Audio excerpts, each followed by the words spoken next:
So it looks like we're starting the game up again, with John just picking his team here. So hopefully we can get this started. But the other thing we saw there on John's team, I think we saw an Aegislash, didn't we? Yes, there was an Aegislash there. So seeing Aegislash and Lele on the same team raises the question of which one would be holding the Z Crystal. We actually jump into game. John, of course, there on the left using Amoonguss, Metagross, Tapu, Lele, Zapdos, Landorus, and Aegislash. Ben Schlueter on your right using Kartana, Kangaskhan, Pelipper, Tapu, Fini, Whimsicott, and Naganadel. So definitely Pelipper and Naganadel are two things that just seem really out of place here. Like this, like you see Kang, Fini, Kartana, and Pelipper, Naganadel are like some things in mind that are two partners that really don't jump to mind to me. Yeah, so like interesting matchup here. Been seeing a lot of usage thanks to gaining the ability Drizzle, but it is a little strange to see it on a team without any rain abusers. You know, like I guess the rain will help power up Tapu Fini's moves, give it some very powerful muddy waters, but there's not a like Swift Swim abuser over there, so it's a little interesting to see that. And we're jumping just right in the game here. Thing to notice about though is if Ben wants to bring the Pelipper, John has no way of turning with no Weathermon of his own. So Pelipper, even though it seems out of place here, could actually have a really big role with matching Zapdos' Tailwinds and just powering up Fini. And we see Zapdos Landers come out from John, and we see Kartana Kangaskhan from Ben. So yeah, so Landorus is going to fire off and Intimidate on these two physical attacking on, which is going to be a really big boon for it, especially since Kartana, it has like 181 for its base attack stat. It's disgustingly powerful. So getting that Intimidate off on it turn 1 is going to be really important. Also, just having Zapdos to resist all of the stabs of that Kartana is going to give it, the opportunity to deal some damage here. Kartana did get access to Tailwind in Ultra Sun and Ultra Moon thanks to move tutors, so that's something that Ben has as an option here, because Kangaskhan's Fake Out Pressure can allow that Kartana to have a turn to set Tailwind and have the speed.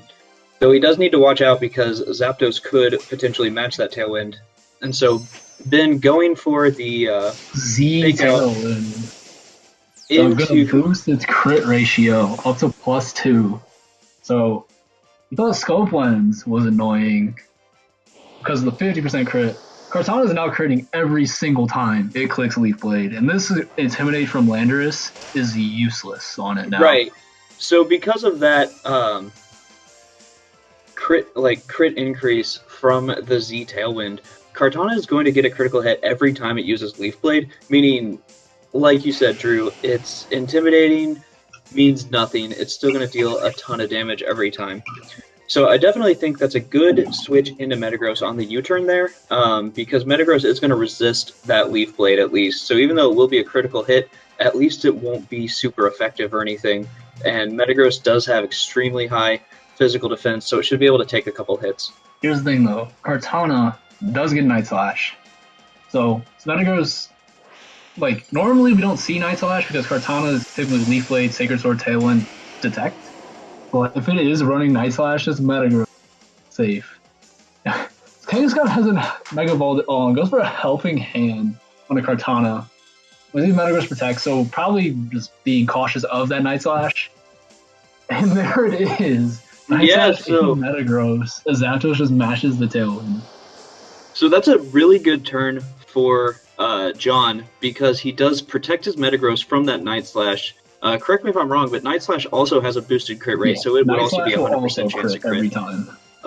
So getting that Tailwind to match the speed, Metagross is 1 point faster than Kartana, assuming they're both trained similarly, which means that Metagross does have the option to attack before that Kartana does. However, something important to remember is that Kartana, while players are quick to note its pathetically low special defense, its physical defense is actually the same stat as Ferrothorn, so it is very bulky on the physical side, meaning it's going to be tough to deal damage to with physical attacks. Mm-hmm. But I think the thing to notice here is this Kangaskhan has not. And it's just, and of course, it's got Helping Hand and Icy Wind now. Yeah, so that definitely shows that is a non-Mega Kangaskhan, like almost for certain, as it's just going for all the support moves. So, just what a wild. What a crazy opening to this game. Yeah. Just support Kangaskhan is something I haven't seen. Oh, I guess we saw it last year. We saw some low stuff last year. We did see Helping Hand is something I don't think I've ever seen. It's so cool to be seeing it here, especially with Cart, because Helping Hand crits. We're just gonna start doing so much damage. I wouldn't be surprised if Helping Hand Night Slash just KOs Zapdos here if he wants to go for that. Right. So yeah, John's gonna have to play really carefully because like a critical hit into either one of these Pokemon with Helping Hand is probably going to be enough to pick up the KO. Definitely on Landorus, given the damage we saw from that Night Slash earlier. Zapdos may be a little bulkier, so maybe it could take one, but definitely not something I would like bank on, as it does go for the Night Slash into Zapdos. Oh, it actually goes for return, so not that's quite enough to pick up the KO. Yeah, that is no happiness. Oh no! Oh, that could be minimum happiness Kangaskhan. Although that was minimum happiness. That is a non-Mega Kangaskhan that has been intimidated twice, so its damage output could also just be lowered in that regard. I don't think that's supposed to do 13 damage though. That's fair. That's fair. So it'd be interesting to see if that's actually like an actual no happiness. But Earthquake Thunderbolt just picking up the KO there. Yeah, so good turn for John. I was wondering to see if that Kangaskhan would go for have been able to pick up the Zapdos. It would have been close, depending on the Night Slash roll. But Naganadel and Pelipper in now for Ben. Naganadel is a scary Pokemon, especially like when it's got Tailwind up, because its switches are limited already. And now it just and especially in this situation now, it has its pick of a KO. Of course, it has to be careful with Metagross switching in. So like, I think if you're John, you just preserve this, let Ben's Tailwind go down, and just clean up the game that way. But of course, you don't want to lose that. Like, thing though is that Naganadel gets a kill, it's gonna get a Beast Boost, and typically we see it be a Speed Boost. So something to note. Pelipper coming out here, actually an Earthquake coming out from Landorus. It's outspeeding Naganadel. Right, so I think, I may have missed it, but I do think that Ben's Tailwind petered out last turn. So even though John's Pokemon have taken the Icy Winds because of Tailwind, him having a turn of Tailwind, and Ben not, he was able to get the jump on it. And so that's actually really good. One, it's a really good KO to pick up, and it's also really good information for John to know that Naganadel is not carrying the Focus Sash because it went down in a single hit. Interesting thing to note is Pelipper outsped Zapdos, and Zapdos had Tailwind up. Right, so that this really might be Scarf Pelipper. What a team! What a team! We could seeing a Scarf here would not surprise me at all. And we actually just see a forfeit from Ben.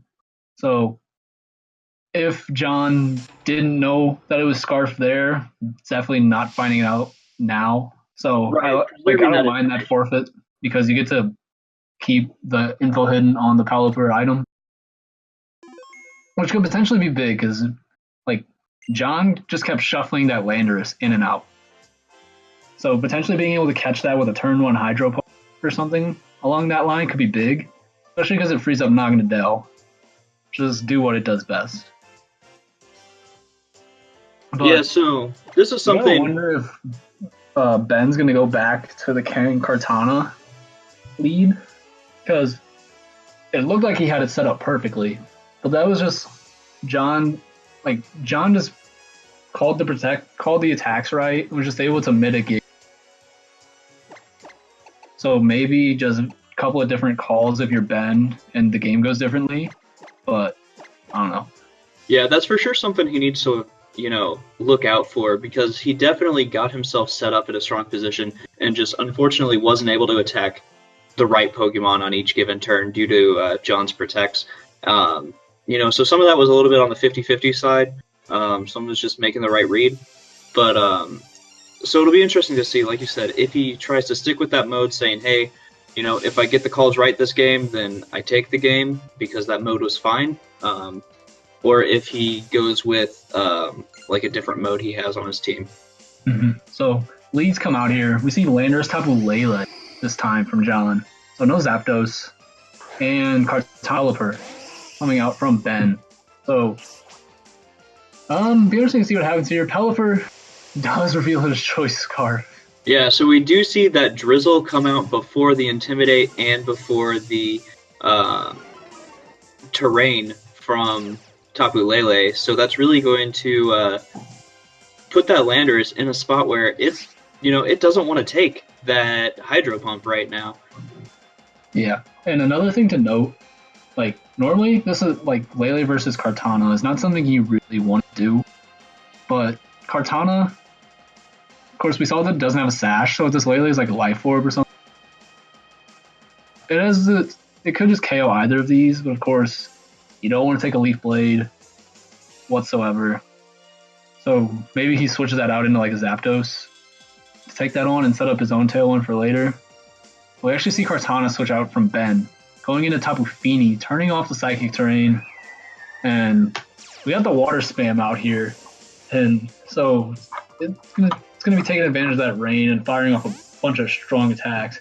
And we do see Zapdos come out for Lele here. Not surprising. That's a really good switch from John now, because he a lot of damage on both of these Pokemon with Thunderbolt, but Pelipper actually targets the Lele slot, goes into Zap, a lot of damage. Yeah, and that Stone Edge does connect with the Pelipper, picking up the one-hit KO, so that's actually really big for John. He does take a lot of damage on his Zapdos on the switch, but he gets rid of that Scarf Pelipper, meaning that his Landorus is going to be a lot safer on the field for the rest of the game, because it's likely going to be faster than this Tapu Fini, knowing that it can't be carrying a Scarf. I wouldn't say it's completely safe, because of course you have Tapu Fini firing off rain boosted water moves now.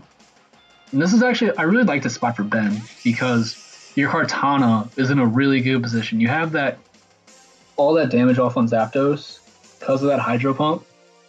I don't know if it's in Night Slash range right now. Of course it is with a crit. It is certainly in critical hit Night Slash range. Yeah. And since that Kartana hasn't taken an Intimidate, it doesn't necessarily need the 100% crits from that Z Tailwind, although it is in a decent position to go ahead and set that up to try and sweep the rest of John's team. Yeah, this Kartana and Fini right now are really threatening the rest of John's team. We've seen Lele in the back. We know he has Metagross. So this Kartana, if it starts picking up KOs and getting its Tailwind up like it is now, it's really threatening. Of course, you have Fini there. Like you just can't, if you're John, you just can't go after Kartana here, because you got to respect Fini. We actually do see John going to take the initiative after going after that Kartana with the superpower. Yeah, so the superpower not quite enough to pick up the KO on that Kartana, as Zapdos does hit its own Tailwind to match that. So Kartana is still going to be the fastest thing on the field, but that does at least mean that he'll be able to outspeed that Tapu Fini. And Kartana, it's going to be able to take its pick for its KO this turn, but it's only going to be able to KO one of them, meaning that the other Pokemon will be free to fire off some attacks somewhere. Mm-hmm. And Fini, getting that boost is important, but this is actually a really big turn for Ben, because you can't really have that Fini take a lot of damage. So we know it's going to lose terrain control, and if there's any chip here might put that in Zen Headbutt range, and we see an EQ. So I don't know if this is going to do it, but something to note. Earthquake doing about 20% to Tapu Fini, picking up the KO on Kartana. So Fini goes for Muddy Water and does connect.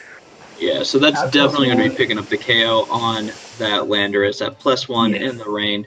Easy KO.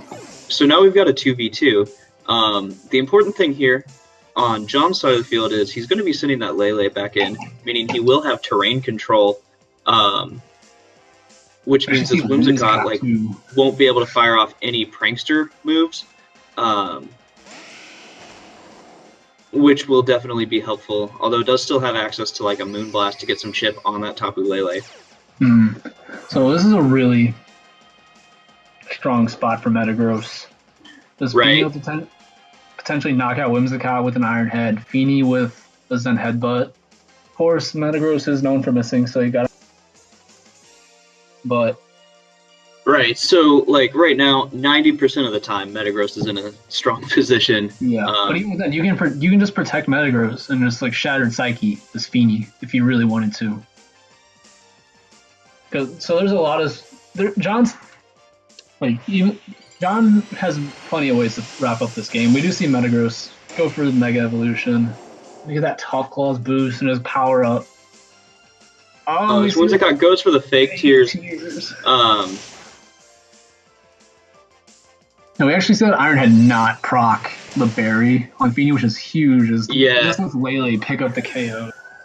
Because had Iron Head done like what 2 more damage or something, just enough to put it in range for that pinch berry to activate, then the Psychic probably wouldn't have been enough to pick up the KO, and would have given Ben the opportunity to fire off a Muddy Water, which at +1 in terrain would have done a ton of damage. And we just see the Iron Head come out, finish up that Whimsicott, and John Masters takes this set 2-0 and advances to 2-0 for his overall record. So very well played to John there. Just controlling his board well, getting his Tailwind up, and just keeping that Kartana in check, even though it got its Z Tailwind up each game. Was really well done by him. So Ben, of course, 1-1. Still not sure if X2s are going to be cutting this.